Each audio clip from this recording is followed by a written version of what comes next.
Hey fam, it's Grace. I love music. You love music. And if you don't, get out of here because this isn't really going to resonate with you. This is Music is Medicine. Music's out of this world, okay? It is something beyond us. It is something that we all feel so intensely. How is something like that existing on a world that's full of so much heaviness? Something that light. So it's a beautiful thing. And I think that it's worth listening to songs. And I mean listening to songs in the lyrics that were so intentionally made for us to enjoy and to learn from and to grow from. So let's grow. Today we're popping some Paramore. We're popping That's What You Get. This song is from 2007, which is crazy because I was 8 years old, but this song has withstood the trials of time. And I still listen to it. This is a great album. If you haven't heard it, highly suggest. Highly suggest. It's such an angsty, chaotic album, but it really just speaks to the heart. So it's kind of a paradox in that way, which is kind of cool. It seems so harsh and intense, but really it's all about softness and letting your heart win, which is what we're learning not to do through this episode today. Let's jump into the lyrics. Why do we like to hurt so much? It really seems like we love it, doesn't it? Because all the time we're talking to friends, we're talking to coworkers, you're out on the town, it's like, hey, did you hear? You're scrolling on TikTok, it's like the most tragic things that happen on your For You page. What is up with this? What is up with all the drama in the world being in our face all the time? A lot of reasons for that. And again, these are my interpretations of the lyrics. I would love to hear what other people think, how they interpreted this song, the messages they got from this song. But some things that I'm thinking. Why do we like to hurt so much? Well, we want to connect with people.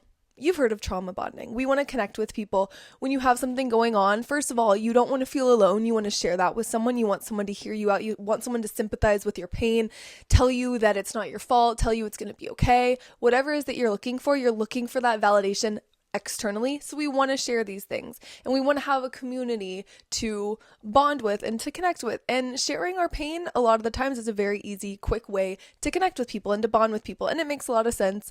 It's not necessarily a bad thing. This is just, one reason that we might like to hurt so much, because we know that it's a sure as fuck given way that we're going to connect with someone.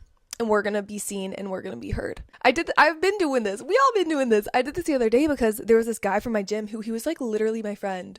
And I woke up like 2 mornings ago and he was on one of those child predator pages. I'm still in shock about it. Oh my God. See, and I'm doing it right now. I'm connecting by sharing the tea, and it's okay, but you just want to be aware of it. Okay. We want to be aware that you're choosing to sit and be in that, vibration. If you're giving your focus, giving your attention to that vibration, it's not a bad thing. Can't stress that enough. It's not a bad thing. It's just all about being aware of where you're putting your energy. And sometimes that shit is fun. It's tea. It's exciting. I love a little story time, okay? But, when it becomes too much, when it becomes all and the only thing that you connect with people about, check yourself. You don't want to be there. It's not fun. It's not fun because then you just become that vibration. You become that negativity. You don't want to be that. So just be aware. Another reason why we might like to hurt so much is because we latch onto our pain. If you've been through something traumatic, like truly traumatic, or you've gone through a heartbreak or a friendship or a work situation or lost someone, something that ended not too fun, okay? You want to protect yourself by constantly reminding yourself internally and externally. You're constantly playing it back. You're constantly reliving these situations. You're constantly thinking about what that person said. You're living it again and again and again, because you want to subconsciously protect yourself from it ever happening again. You're like, well, if it's on the forefront of my memory, if I'm focused on it, this is subconscious, then there's no way that I would allow it to happen again. If I'm this aware of it, if it's taking up this much space, it can't happen again. It's like a false sense of control. You think that you are in control of it ever happening again, but you're really not in control at all. You're not in control at all. You can control yourself, how you think, how you feel to an extent. You can control your direct environment, But you can't control what's beyond you. You can't control what other people do. You can't control if you leave the house. If you choose to leave the house, you're out of control. You are out of control. You're out of control. And that's a very sweet thing. It's very sweet to care about ourselves that much. When you think about it, it's like, oh, like I love myself that much that I would never want that to happen to me again. Like, it's also like, duh, you wouldn't want that to happen again. But it's also like very nurturing. It's very motherly or fatherly of yourself to care about yourself that much, to want to protect yourself. That's sweet. But to protect yourself beyond a point to where you're limiting yourself, you're keeping yourself in a box of I'm the victim, this happened to me, I'm going to relive it every single day. That's where it goes from being protective to being helicopter parent, over sheltering, controlling. You don't want to be controlling to yourself. You want to be aware and you want to be strong enough to handle it if it ever were to happen again. Here's what you got to do. You got to understand what happened. Yes, grief for the time that you need to grieve. Feel the things you need to feel. Address what needs to be addressed. But once you process it, then understand, okay, what can I do differently? If this were to happen again, how can I be a stronger version of myself to not let it happen again? How can I respond differently next time? Responsibility. That word, it's on my mirror right over here. Responsibility. Responsible. Response able. You are able to respond. And when you can navigate your past responses to the responses that you wish you would have had, and you can see it so clearly that you know that the next time it happens, I'm going to respond differently. The power is yours. The power is yours to be able to respond in a way that is different. So respond differently. Respond differently next time. And have grace with yourself. If shit does come back around, if shit does happen again, do your best to respond differently. If you don't, don't be hard on yourself, but be strong enough to respond differently. So yes, there's really deep levels of trauma that might make us react certain ways. There's also the surface level pain that might just be more for gossiping or escapism. You're escaping from your 9 to 5. You're escaping from your family life. You're escaping from your own emotions, whatever's going on in your life. You're escaping from it. So you're connecting with people, you're focusing on crazy stuff, you're consuming only crime documentaries and only the dark, scary, spooky stuff, which I say that because I love that stuff. But I have to remind myself, doses. So again, none of this is bad. It's all about being balanced and being self-aware of the reasoning behind it and preparing yourself to respond differently, so that you can truly protect yourself without sheltering yourself and boxing yourself in. That's what you get when you let your heart win. I drowned out all my sense with the sound of its beating. That's what you get when you let your heart win. Emphasis on the word let. You let your heart win. You let those emotions, that pain, bring you down. Yeah, grief. Like we said, grief for a minute. Feel the things. But at what point are you letting it control you? Are you letting it keep you stuck in that cycle of like, oh my gosh, I'm feeling emotional. I'm going to respond this way to ease my emotions and instantly gratify myself.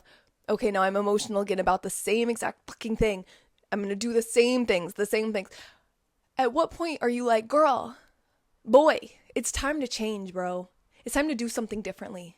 Don't let your heart win. Listen to your heart, but also mesh it with the logical side of your brain and balance it out. There's two parts of our brain. There's the emotional side and there's the logical side. Logical side is the left side of our brain. LL, Right side is the emotional, creative part of our brain. You want those two parts of your brain to be in balance. You don't want one to be overshooting and be the one in control of your actions and your thoughts and your behaviors.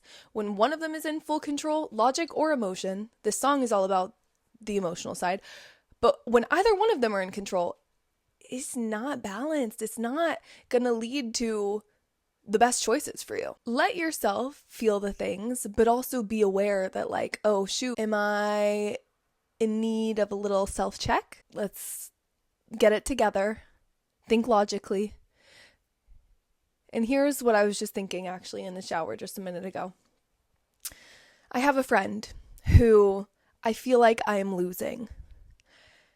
And at first I was like, boo-hoo, poor me, this sucks. I was victimizing myself very much. Like, when is it my turn to find someone? When will I find someone who sticks around? When will I find someone who cares about me and treats me the way that I care about them and treat them? And then I said, you know what? Like, girl, ew, fuck that. Fuck that. What's my upgrade look like? What's my new friend look like? What's next? That's fine. They're going to do what they want to do. Again, you can't control people, but I can respond differently to my circumstances. I can respond differently. And I can say, I don't give a fuck. I can say that I don't give a fuck. You don't want to put your heart into other people. Like, even if you're in a relationship, bro, like, you don't want to fully give your heart to someone. I mean, maybe eventually, but hey, I'm not there. You want to remain self-aware of, like, this person has their own life. Everyone in your life has their own life, and we know this, but it makes it so much easier when you actually get hurt to be like, okay, and was I putting expectations on them that were illogical? Am I just playing the victim? You know, there's more to it. Get excited for what's next. Let the things leave. Let the people leave. Let the habits leave. And get pumped for what's replacing them. Because if you believe it's going to be 10 times better and you adjust your mindset and your perspective to believe fully that it's going to be 10 times better, then you damn bet, bitch, it's going to be 10 times fucking better. And I get it. When that emotional noise is loud, it's fucking loud. When you're angry, you're seeing red. If you're heartbroken, you're seeing blue or black. I don't know. In those moments, it can be really hard to become self-aware. So let yourself feel those things. But if you're listening to this right now and you get into those moments, there's going to be that split second where you're like, wait a minute. I'm living in my emotional side of my brain. Wow, I must be hurting for some reason. And then you can kind of bring in your logical side of your brain and start to balance it out again. Start to think through what happened. Think through who you were that allowed that to happen. Because remember, it's not all about what someone did to you. You had a part in it. And think about, okay, how can I change? How can I respond differently now? And then how can I respond differently in the future? You can do that. You got it. I burned every bridge I ever built when you were here. I still try holding on to silly things I never learned. No why. It's like the classic, like, they're treating you shittily, but you won't leave. It's a tale as old as time. We go back to the habits that hurt us, bro. We go back to the people that hurt us. We go back to the mindsets that hurt us and the perspectives that hurt us. It's just what we do. But if you're self-aware and you're wanting to grow and learn and be different, respond differently, you're not gonna go back the same way. This is for my self-aware people, okay?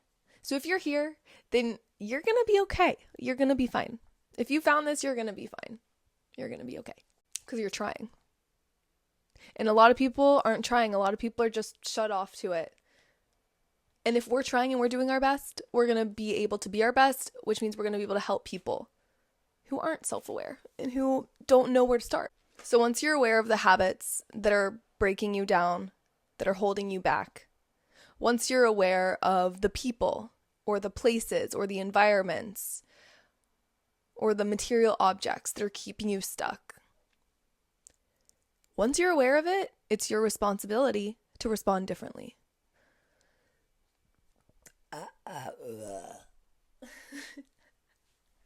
Respond differently. Pain, make your way to me. I'll always be just so inviting. People and things are so intoxicating that we can't think straight. It's the same idea with that emotional side of our brain taking over. We're seeing out of rose gold glasses.